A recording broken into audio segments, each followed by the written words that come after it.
ఓం శ్రీ గణేశాయ నమః. ఓం శ్రీ సరస్వత్యై నమః. ఓం శ్రీ సద్గురుభ్యో నమః. హరి ఓం. అందరికీ శ్రీరామనవమి శుభాకాంక్షలు. శ్రీరామనవమి సందర్భంగా శ్రీరామ భక్తులైనటువంటి శ్రీ తులసీదాసు గారి జీవితంలో జరిగిన కొన్ని ముఖ్య సంఘటనల గురించి ఈరోజు తెలుసుకుందాము. వాల్మీకి రామాయణం, మూల రామాయణం, ఆ పైన వివిధ భాషల్లో అనేక రామాయణాలు వచ్చాయి. ఒక్కొక్క రామాయణానికి ఒక్కో వైశిష్ట్యం ఉంది. తులసీదాసు రామాయణంలో ఆది నుండి అంతం వరకు శ్రీరామచంద్రుని పట్ల అనన్య భక్తి ప్రకాశిస్తుంది. అది దానిలోని విశిష్ట గుణం. హనుమంతుణ్ణి రామగత ప్రాణ అంటారు. అలాగే తులసీదాసు కూడా రామమయ ప్రాణి. భవసాగరాన్ని దాటడానికి రామనామమే నావ అన్నది ఆయనకున్న సంపూర్ణ విశ్వాసం. ఆయన రచనలో రాముడి గురించి ఈ విధంగా రాయడం జరిగింది. దండకవన కీన్హా సోహవాన్ జనమన అమిత నామ కియా పావన్ నిశిచర నికర దలే రఘునందన్ నామూ సకల కలి కలుషని కందన్. అనగా రామచంద్రుడు దండకారణ్యాన్ని పవిత్రం చేశాడు. రామనామం అసంఖ్యాక జనులను పునీతుల్ని చేసింది. రాముడు నిశాచరులను సంహరించాడు. రామనామం కలియుగంలో సకల దోషాలను నాశనం చేస్తుంది అంటాడు తులసీదాసు. ఇప్పుడు తులసీదాసు జీవితంలో జరిగిన కొన్ని ముఖ్య సంఘటనలను గురించి తెలుసుకుందాం. తులసీదాసు 1497 సంవత్సరంలో ఉత్తరప్రదేశ్లో రాజ్పూర్ గ్రామంలో జన్మించాడు. ఈయన తల్లిదండ్రులు ఆత్మారాం, హలసి. పుట్టిన వెంటనే శిశువు ఏడవడానికి మారుగా రామ్ రామ్ అన్నాడట.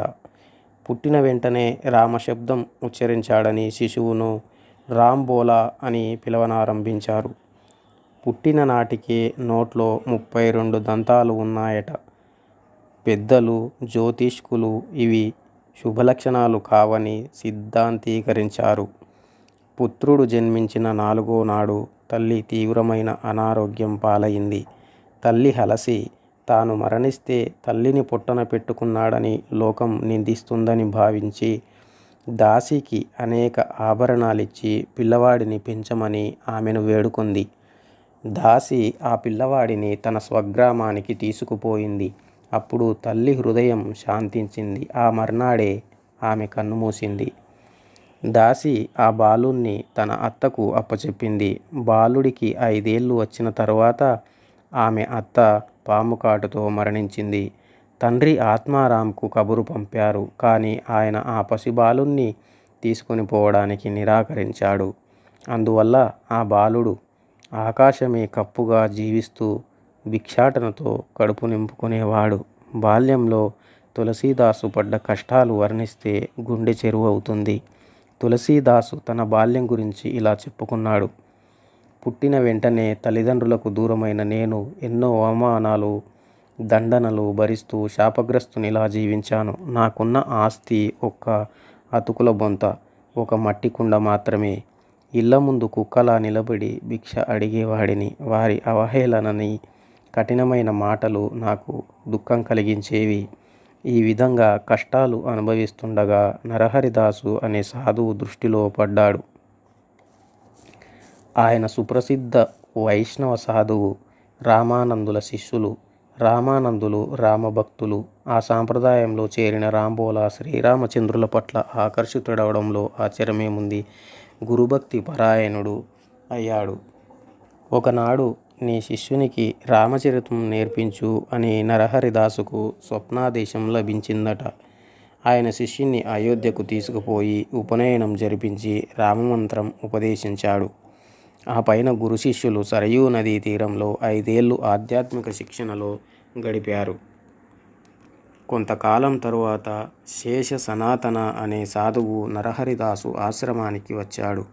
ఆయన రాంబోలాను తన వెంట తీసుకుని పోయి 15 ఏళ్ల పాటు వేదాంతాలు, వివిధ శాస్త్రాలు బోధించాడు. శిక్షణ పూర్తి అయిన తర్వాత తన 28వ ఏట రాంబోలా తన స్వగ్రామం రాజ్పూర్కు తిరిగి వచ్చాడు. అప్పటికే తండ్రి మరణించాడు. ఇల్లు కూలిపోయింది. ఆయన భక్తి పాండిత్యాలను గమనించిన గ్రామవాసులు ఒక కుటీరం నిర్మించి ఇచ్చారు. తులసీదాసు ప్రతిదినం వారికి రామాయణం వివరించి చెప్పేవాడు. మరుసటేడు పక్క గ్రామంలో నివసించే బ్రాహ్మణుడు ఒక ఆయన వచ్చి తులసీదాసు వ్యాఖ్యానం విని సంతసించి తన కూతురు రత్నావళితో వివాహం జరిపించాడు. తులసీదాసుకు భార్య పట్ల ఎంత అనురాగం అంటే ఆమెను ఒక్క క్షణమైనా విడిచి ఉండేవాడు కాదు. ఒకనాడు తులసీదాసు పని మీద బయటికి వెళ్ళినప్పుడు రత్నావళి పుట్టింటికి వెళ్ళింది. ఇంటికి తిరిగొచ్చిన అతడు భార్య పుట్టింటికి వెళ్ళిందని తెలిసి ఆమె ఎడబాటును భరించలేక అత్తగారింటికి వెళ్ళాడు. అత్తని చూసిన రత్నావళి చాలా సిగ్గుతో కుంచించుకుపోయి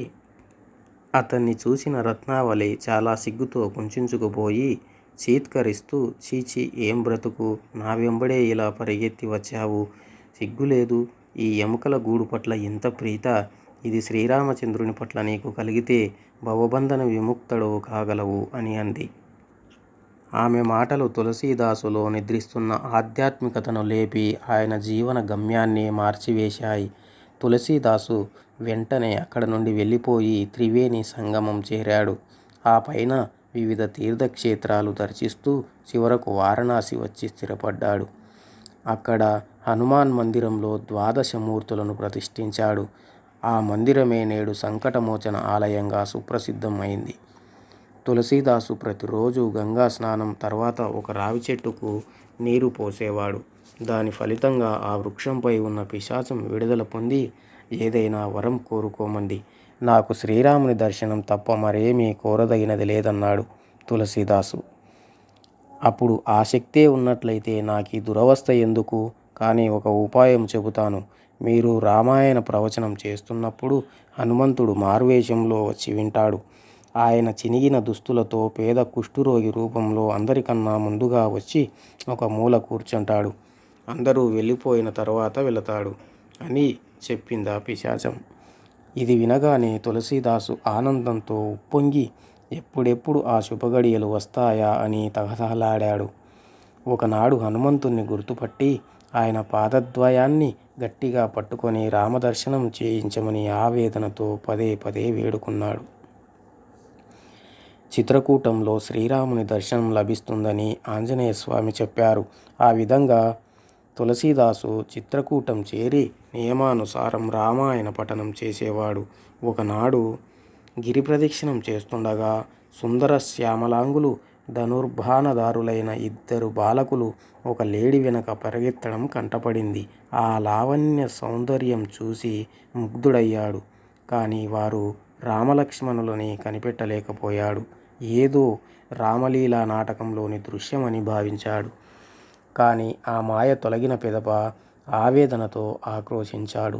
ఆ రాత్రి ఆంజనేయ స్వామి కలలో కనపడి, నీవు కళ్ళతో ప్రత్యక్షంగా చూసిన దృశ్యం ఈ కలియుగంలో చాలా అరుదు సుమా, దుఃఖించకు, భగవత్ సేవలో మునిగిపో అన్నారు.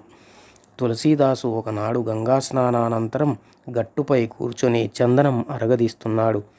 అక్కడికి సాధువులు వచ్చి చందనం తీసుకొని ముఖంపై నామాలు పెట్టుకుంటున్నారు. ఇంతలో శ్రీరాముడు ఒక బాలుని రూపంలో వచ్చి, అయ్యా నాకు కూడా కొంచెం ఇవ్వరా అన్నాడు. రామచింతనామగ్నుడై ఉన్న తులసీదాసు యథాలాపంగా బాలుని చేతిలో చందనం ముద్ద పెట్టాడు. ఇంతలో అయ్యో మరొక సదవకాశం చేజారుతున్నదని హనుమంతుడు రామచిలుక రూపంలో వచ్చి హెచ్చరించాడు. తులసీదాసు అటు చూసిన తోడనే బాలుడు అదృశ్యమయ్యాడు. తులసీదాసు గాఢ సమాధి నిమగ్నుడయ్యాడు. మరొకనాడు హనుమద్ అనుగ్రహం వల్ల సీతారామ లక్ష్మణుల దర్శనమైంది. తులసీదాసు అభీష్టం నెరవేరింది. ఆ పైన వారణాసికి తిరిగి వచ్చాడు. భక్త మీరాబాయి అత్తవారింట్లో అగచాట్లు పడి దిక్కు తోచని స్థితిలో తులసీదాసుకు ఒక లేఖ వ్రాసింది. దుఃఖ వినాశక, మీకు నా ప్రణామాలు. నా యాతనలు తొలగే ఉపాయం తెలపండి. నేను కృష్ణుణ్ణి ఆరాధిస్తున్నందుకు, సాధు సాంగత్యం చేస్తున్నందుకు నన్ను అనేక అగచాట్లకు గురి చేస్తున్నారు. పితృతుల్యులైన మీరు నాకు ఏది శ్రేయస్కరమో ఉపదేశించండి అని ఆ లేఖలో పేర్కొంది.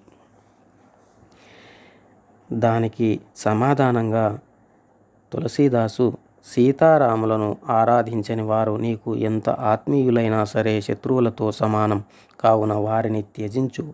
ప్రహ్లాదుడు తన తండ్రిని, విభీషణుడు తన సోదరుడిని, భరతుడు తన తల్లిని, బలిచక్రవర్తి తన గురువును, గోపికలు తమ భర్తలను పరిత్యజించారు. అయినా వారు జీవితాంతం ఆనందంగా ఉన్నారు.